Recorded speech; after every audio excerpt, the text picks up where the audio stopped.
நண்பர்களே, நான் உங்க சுபஸ்ரீ. நம்ம சேனல்ல கரண்டா HTML லாங்குவேஜ் தான் பார்ட் 1 இருக்கிறோம். ஸோ இன்னைக்கு நம்ம என்ன டாபிக் பத்தி பார்க்க போறோம்னா HTML என்டிட்டிஸ் பத்தி தாங்க பார்க்க போறோம். வாங்க வீடியோக்குள்ள போறதுக்கு முன்னாடி நம்ம சேனலை மறக்காம சப்ஸ்கிரைப் பண்ணிருங்க. பக்கத்துல இருக்க பெல் ஐகானை கிளிக் பண்ணிருங்க. வாங்க வீடியோக்குள்ள போலாம்.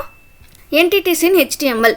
Entities are special code used to display the reserved characters, symbols, emojis in HTML. அப்படின்னா இப்போ நம்ம ஒரு கேரக்டர் சிம்பிள்ஸ் எமோஜிஸ்லாம் வந்து ப்ரௌசர் டிஸ்பிளே பண்ணி நினச்சோம்னா அதுக்குன்னு வந்து ஒரு ஸ்பெஷல் கோட்லாம் வந்து இருக்குங்க. அதுக்கு தான் வந்து நம்ம HTML என்டிட்டிஸ் யூஸ் பண்ணி அந்த கேரக்டர்ஸ் எமோஜிஸ் சிம்பிள்ஸ்லாம் வந்து டிஸ்பிளே பண்ண வைப்போம்.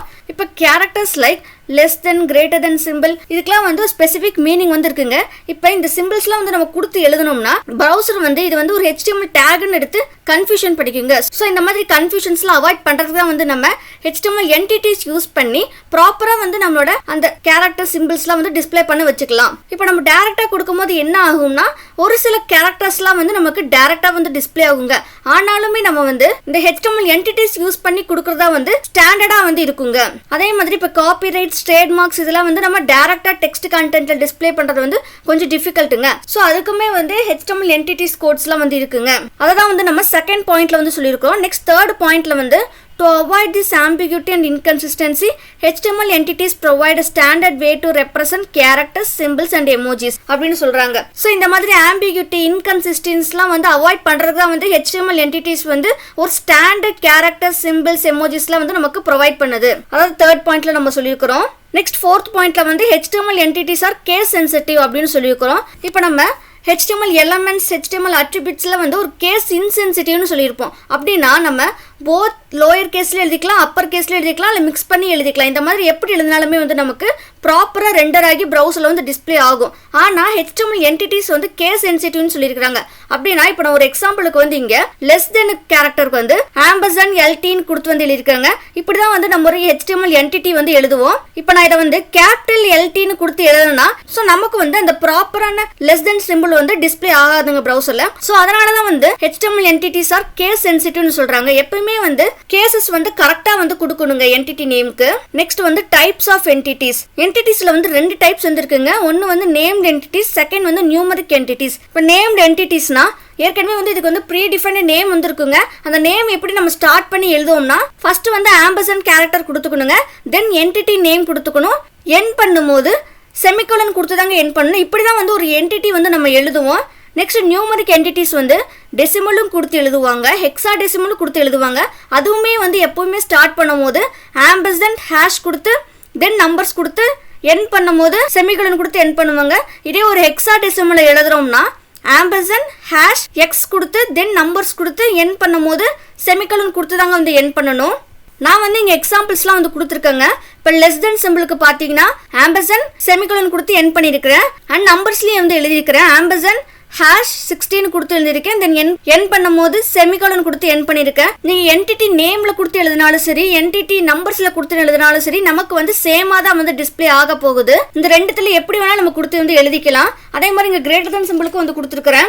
ஆம்பர்சன் லோயர் கேஸில் GT கொடுத்து என் பண்ணும்போது செமிகோலன் கொடுத்து என் பண்ணியிருக்கேன். நம்பர்ஸில் வந்து ஆம்பர்சன் ஹேஷ் 62 கொடுத்து என் பண்ணும்போது செமிகோலன் கொடுத்து வந்து என் பண்ணியிருக்கேன். இதே மாதிரி வந்து நான் ஒரு 10 எக்ஸாம்பிள்ஸ் வந்து கொடுத்துருக்கேங்க. இப்போ நான் என்னோட வெப் ப்ரௌசர் ஓப்பன் பண்ணி உங்களுக்கு ஷோ பண்ணுறேன். நான் வந்து W3 ஸ்கூல் தாங்க ஓப்பன் பண்ணியிருக்கேன். ஸோ இங்கே வந்து பாருங்க கேரக்டர் என்டிட்டிஸ்லாம் வந்து கொடுத்துருக்காங்க. இங்கே வந்து ஃபர்ஸ்ட்ல வந்து பார்த்தீங்கன்னா டிஸ்கிரிப்ஷன் வந்து கொடுத்துருக்காங்க, நான் பிரேக்கிங் ஸ்பேஸ் வந்து கொடுத்துருக்காங்க. அதுக்கு என்டிட்டி நேம் பார்த்தீங்கன்னா ஆம்பர்சன் NBSP தென் என் பண்ணும்போது செமிகோலன் கொடுத்து என் பண்ணியிருக்காங்க. தென் அதுக்கு நம்பர்லையும் வந்து கொடுத்து எழுதியிருக்கிறாங்க ஆம்பர்சன் ஹேஷ் 160 என் பண்ணும்போது செமிகோலன் கொடுத்து என் பண்ணியிருக்காங்க. இதே மாதிரி இங்கே நிறைய வந்து கொடுத்துருக்காங்க பாருங்க. இப்போ காப்பிரைட்டுக்கு பார்த்தீங்கன்னா காப்பிரைட் கொடுத்துருக்காங்க. ஸோ இங்கே நேம்ல வந்து பார்த்தீங்கன்னா ஆம்பர்சன் காப்பி கொடுத்துருக்காங்க. தென் என் பண்ணும்போது செமிகோலன் கொடுத்து என் பண்ணியிருக்காங்க. அதே மாதிரி நம்பர்ஸ்லேயும் வந்து எழுதியிருக்காங்க. இதே மாதிரி இங்கே பாருங்க சிம்பிள்ஸும் வந்து கொடுத்து எழுதியிருக்கிறாங்க. தென் இங்கே எமோஜிஸ் கொடுத்து எழுதியிருக்கிறாங்க. அதுக்கான என்டிட்டி நம்பர்ஸும் வந்து கொடுத்து எழுதியிருக்கிறாங்க. ஸோ இப்படி தாங்க வந்து நம்ம ஒரு HTML என்டிட்டிஸ் வந்து எழுதுவோம். இப்போ என்னோட விஷுவல் ஸ்டுடியோ கோட் ஓப்பன் பண்ணி ஒரு சில எக்ஸாம்பிள்ஸ்லாம் வந்து நம்ம பார்ப்போம். நான் வந்து ஆடி ஃபைல் வந்து கிரியேட் பண்ணிட்டேங்க. இப்போ டைட்டில் டேக் டைட்டில் எழுதிக்கிறேன். இப்போ பாடி டேக்ல ஃபர்ஸ்ட் கிரேட்டர் தென் கேரக்டர் கொடுத்து எழுதி காட்டுறாங்க. 10 கிரேட்டர் தென் 5 வந்து இப்போ நான் கொடுத்துக்க போறேன். 10 கொடுத்துட்டேன். இப்போ நான் ஆம்பர்சன் GTன்னு கொடுத்து செமிகோலன் கொடுத்து 5 வந்து கொடுத்தாங்க. இப்போ நான் Ctrl+S கொடுத்து ரன் பண்ணி காட்டுறேன். ஓப்பன் வித் லைவ் ஸ்டோர் கொடுத்துக்கிறேன். ஸோ இங்கே பாருங்கள் எனக்கு 10 greater than 5 வந்து எனக்கு டிஸ்பிளே இருக்குது. அந்த greater than சிம்பிள் வந்து நமக்கு ப்ராப்பராக வந்து டிஸ்பிளே ஆகிருக்குது. இப்போ நம்ம HTML என்டிட்டிஸ் வந்து கேஸ் சென்சிட்டிவ்னு சொல்லியிருந்தோமா, இப்போ நான் இங்கே ஜி எடுத்துட்டு கேபிட்டல் ஜின்னு வந்து கொடுத்து ரன் பண்ணி காட்டுறாங்க. ஸோ இங்கே பாருங்கள் எனக்கு அந்த greater than சிம்பிள் வந்து எனக்கு 2 டைம் வந்து டிஸ்பிளே இருக்குது. ஸோ நமக்கு வந்து ப்ராப்பராக வந்து டிஸ்பிளே ஆகலை. ஸோ இந்த மாதிரி அவாய்ட் பண்ணுறதுக்கு தான் வந்து நம்ம HTML என்டிட்டி நேம்ஸ் வந்து எப்பயுமே கரெக்டான கேஸில் ரைட் பண்ணி எழுதணுங்க. அப்போ தான் நமக்கு வந்து அந்த சிம்பிள்ஸ் எமோஜிஸ் கேரக்டர்ஸ்லாம் வந்து கரெக்டாக நமக்கு டிஸ்பிளே ஆகும். நெக்ஸ்ட் இப்போ அதே greater than வந்து நான் நம்பர்ஸில் கொடுத்து எழுதி காட்டுறேங்க. இப்போ கண்ட்ரோலர்ஸ் கொடுத்து ரன் பண்ணி காட்டுறேன். ஸோ இங்கே பாருங்கள் நம்ம இப்படி கொடுத்தாலுமே நமக்கு சேமாக தான் வந்து டிஸ்பிளே ஆக போகுது. 10 greater than 5 வந்து எனக்கு டிஸ்பிளே ஆகிடுச்சு. நெக்ஸ்ட் எக்ஸாம்பிள் வந்து பார்ப்போம்.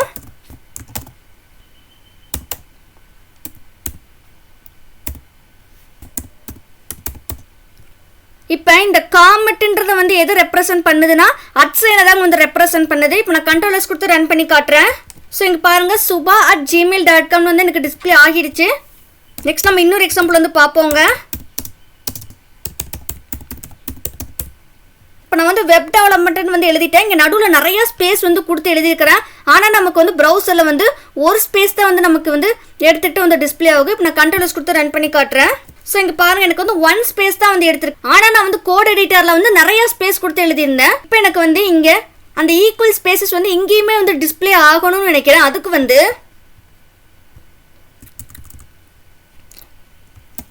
NBSPன்னு கொடுக்கணுங்க. ஆம்பர்சன் கொடுத்துட்டேன், NBSPன்னு கொடுத்து எழுதணுங்க. இந்த நான் பிரேக்கிங் ஸ்பேஸ்னா என்னன்னா நமக்கு வந்து நியூ லைனில் வந்து பிரேக் ஆகாதுங்க. பட் சேம் லைன்லேயே வந்து நமக்கு வந்து ஸ்பேஸ் வந்து எடுத்துக்கோங்க. நீங்கள் எவ்வளோ நான் பிரேக்கிங் ஸ்பேஸ் கொடுக்குறீங்களோ அவ்வளோ வந்து ஸ்பேஸ் நமக்கு வந்து ஆட் ஆகிட்டே போகுங்க. இப்போ நான் இன்னும் கொஞ்சம் கொடுத்துக்கிறேன்.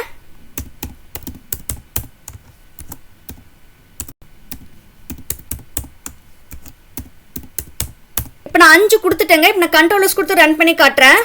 ஸோ இங்கே வந்து பாருங்கள் எனக்கு 5 ஸ்பேசஸ் வந்து எடுத்துருக்குது. ஸோ இப்படி தான் நம்ம வந்து சேம் லைன்லேயே வந்து ஸ்பேசஸ் அதிகமாக விட்டு எழுதணும்னு நினச்சோம்னா இந்த மாதிரி NBSP வந்து யூஸ் பண்ணி எழுதிக்கலாங்க. நெக்ஸ்ட் இன்னொரு எக்ஸாம்பிள் வந்து பார்ப்போங்க. இப்போ நான் வந்து A and Bன்னு கொடுத்துட்டேங்க. ஆம்பர்சன் கேரக்டர் வந்து டேரெக்டாகவே இந்த கொடுத்துட்டேன். இப்போ நான் கண்ட்ரோலர்ஸ் கொடுத்து ரன் பண்ணி காட்டுறேன்.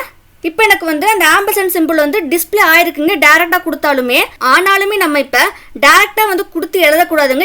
எப்பயுமே வந்து ஸ்டாண்டர்டு ஃபாலோ பண்ணணுக்காகவும் நம்மளோட சிம்பிள்ஸ் கேரக்டர்ஸ் எமோஜிஸ்லாம் வந்து கரெக்டாக வந்து எல்லா ப்ராசஸ்க்குமே வந்து ப்ராப்பராக டிஸ்பிளே ஆகணுக்காகவும் நம்ம கண்டிப்பாக வந்து HTML என்டிட்டிஸில் தாங்க வந்து கொடுத்து எழுதணும். டேரெக்டாக டிஸ்பிளே ஆகிடுச்சின்னு சொல்லிட்டு நம்ம டேரெக்டாக கொடுத்து எழுதக்கூடாதுங்க. ஸோ இங்கே நான் வந்து ஆம்ப்னு வந்து கொடுத்துக்க போகிறேன். இப்போ நான் கண்ட்ரோலர்ஸ் கொடுத்து ரன் பண்ணி காட்டுறேன். ஸோ இங்கே பாருங்கள் A and Bன்னு வந்து எனக்கு டிஸ்பிளே ஆகிருக்குச்சு. நெக்ஸ்ட் ஒரு எக்ஸாம்பிள் வந்து பார்ப்போங்க. இப்போ நான் வந்து இந்தியன் ருபீஸ் வந்து கொடுத்து எழுதணும்னு நினைக்கிறேங்க. அதுக்கு வந்து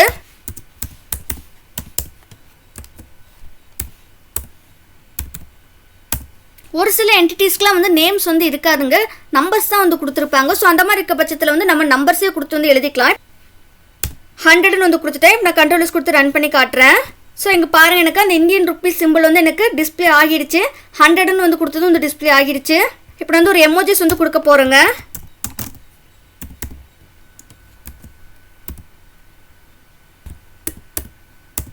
இப்போ கண்ட்ரோலர்ஸ் கொடுத்து ரன் பண்ணி காட்டுறேன். ஸோ இங்கேருந்து பாருங்கள் எனக்கு வந்து எமோஜி வந்து எனக்கு டிஸ்பிளே ஆகிடுச்சு. இப்படி தான் வந்து நம்ம ஒரு எமோஜி டிஸ்பிளே பண்ண நினச்சோம்னா டிஸ்பிளே பண்ணிக்கலாம். அதே மாதிரி இப்போ நான் நம்பரை மாற்றி கொடுத்து எழுதி ரன் பண்ணி காட்டுறேன். ஸோ இங்கே பாருங்கள் எனக்கு வேறு எமோஜி வந்து எனக்கு டிஸ்பிளே ஆகிருக்குது. அதே மாதிரி இப்போ நம்ம காப்பிரைட் சிம்பிள் கொடுக்கணும்னு நினச்சோம்னா காப்பின்னு கொடுத்து எண்ட் பண்ணும்போது செமிகோலன் கொடுத்துட்டேங்க. இப்போ நான் கண்ட்ரோலர்ஸ் கொடுத்து ரன் பண்ணி காட்டுறேன். ஸோ இங்கே பாருங்கள் அந்த காப்பிரைட் சிம்பிள் வந்து எனக்கு டிஸ்பிளே ஆகிருக்குது. ஸோ அவ்வளோதாங்க இந்த வீடியோவில். இப்படி தாங்க வந்து நம்ம HTML என்டிட்டிஸ்லாம் வந்து கொடுத்து எழுதுவோம். நீங்களும் இதே மாதிரி வந்து ட்ரை பண்ணி பாருங்கள். நிறையா உங்களுக்கு ஏதாச்சும் டவுட் இருந்தால் கமெண்ட் செக்ஷனில் மறக்காமல் கமெண்ட் பண்ணிடுங்க.